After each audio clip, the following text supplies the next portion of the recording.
Hello, everybody. Thunderstorm podcast, 12 minutes. I'm Kaznarius. With me is Liv. Hey. With me is the Pork Chopper. What's up? We're here to talk about 12 minutes. Baby, spoiler time. Let's go. Fuck, we only have 12 minutes to do this. So what did you think of it? Well, 12 minutes was something else, you know. Like, I think the game itself was decent. The concept of it was decent. But the execution, more when you got closer to the end, was really rough. Like, when you're going through, like, you have all your dialogue trees, right? And that's fine. Like, figuring out what's working, what's not, what's gonna open up new options to you. But then you get to the end, and it's like, wait, what the fuck is this? I like the concept of the gameplay. It's similar to something like Groundhog Day or Source Code. You know, time loops are a good idea for games. I think they work. What I don't like is the gameplay loop itself is very slow and annoying. Like if you have to move across the apartment to do anything, it just takes ages to get there. And in a game that's based entirely around backtracking and doing the same shit over and over, it becomes really frustrating. And it doesn't help when the controls feel clunky and really slow. Like if you're playing with a mouse and keyboard, it's probably similar to an adventure game from the 90s. So that's probably not too bad. But on a controller, it's so slow. Like it brings the game to a crawl even worse than normal. I mean, with that said, like I really enjoy the concept, and I hope Luis Antonio continues to build on it with his next game. Because originally this was supposed to be set in an entire neighborhood over a 24-hour time span, and he ended up having to cancel that because he was only one person. Right? He can't pull that off. That So he seems way spent too ambitious. Yeah. Yeah, it makes sense. So he ended up scaling it back to an apartment, and I think like I get where he was coming from, but I would like to see him first of all have better writing and get a team together where he can really do this on a bigger scale. Like I think the idea of it is fantastic. It just didn't work, and it was too slow. I do want to take a minute to talk about the actual execution of that dialogue because Daisy Ridley, William Dafoe, James McAvoy, amazing actors. I don't think anyone here can disagree with that fact. The problem is that it becomes incredibly evident through a lot of different pieces of dialogue that all of their sentences, all their lines were recorded at different times, not necessarily recorded in succession of their responses. So what will happen is, especially near the midpoint in the end game, there's a lot of like weird character like dialogue dissonance that you get as a player. It's like you'll sit down, like it's like, hey babe, you want to have dinner now? You want to have the cake? And then it's like, who the fuck are you, babe? You want to dance? No, it's even worse than that too. I just realized that. So the thing is, they can't program like multiple giant sentences and like tones to go with that, right? In the ending loop where you confess everything to the wife and you say, "Yeah, I'm your brother. I killed our father," and she thinks you're a monster and she sits on the couch. Basically, you can't talk to her until the cop comes. But if you try to talk to her, James McAvoy's "hey" isn't like a "hey, can we talk?" It isn't like a "oh, hey, sorry this happened." He's like a "hey," like a weird sexual "hey" that does Yes. not fit the fucking scene at all. Everyone here has seen my fucking video. Sliv got the footage for me of that babe. There is so many points in this game that like it just doesn't work. The babe span thing in specific, anyway. Like, I heard that as more like a concerned babe, like in James McAvoy's intonation. But like, it is kind of ridiculous the whiplash you get from a lot of the dialogue options. Yeah. And then there's silly things like when you finally realize you have to show the Polaroid to the cop. If you take that Polaroid off the fridge and the cop is talking to your wife, the wife's like, "Yeah, just check out the Polaroid. It's on the fridge." And the Polaroid isn't there. But if you try to give it to the cop's like, "Shut up. This isn't worth my time." And he'll go towards this fridge that doesn't have the fucking Polaroid. He'll see that there isn't a Polaroid, and then he'll kick your ass.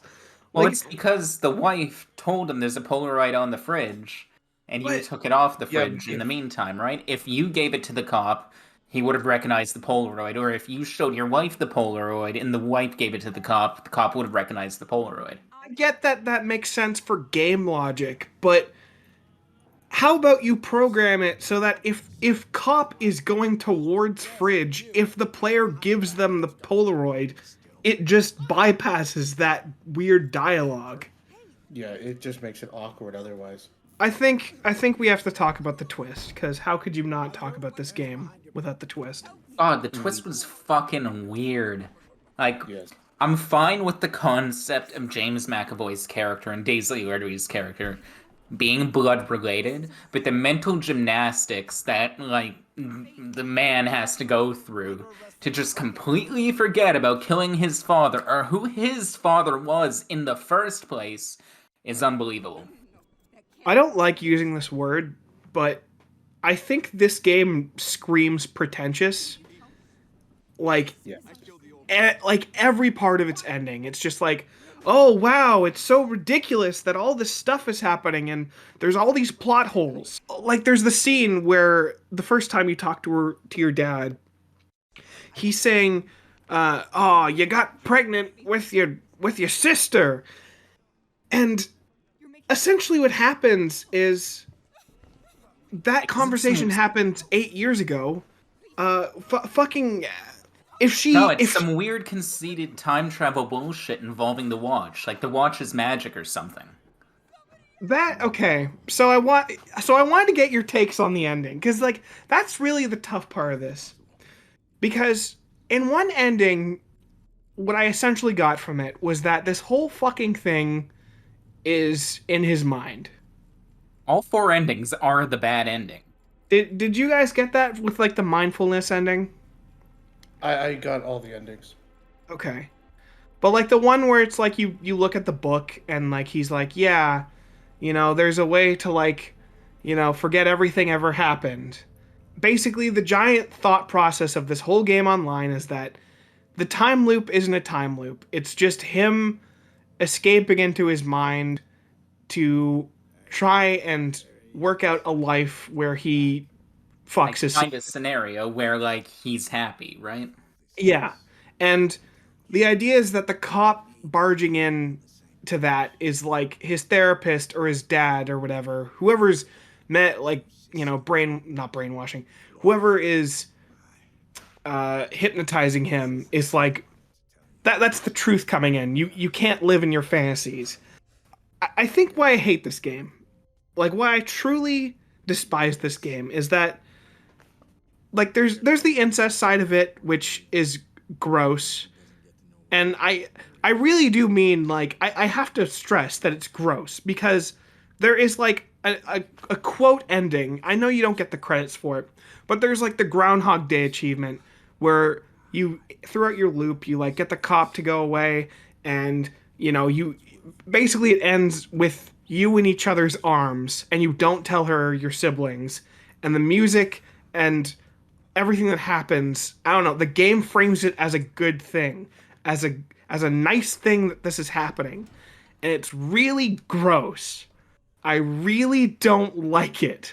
And the thing is, it's like, oh, I look through the comments, and it's like less that like people saying how fucked it is, and more about saying how sad they are for our main character. And it's like, dude, our main character learned the truth that he fucking killed his dad, and he fucked his sister, and you think it's sad that he didn't get to live in that loop and he didn't tell her? Like, that's something is messed up with you. I'm sorry. Like, it's the mental gymnastics people have gone through to like this game are just crazier than the ending itself. The thing I hate about it is that it's essentially all of it was a dream, and you don't know what was really real.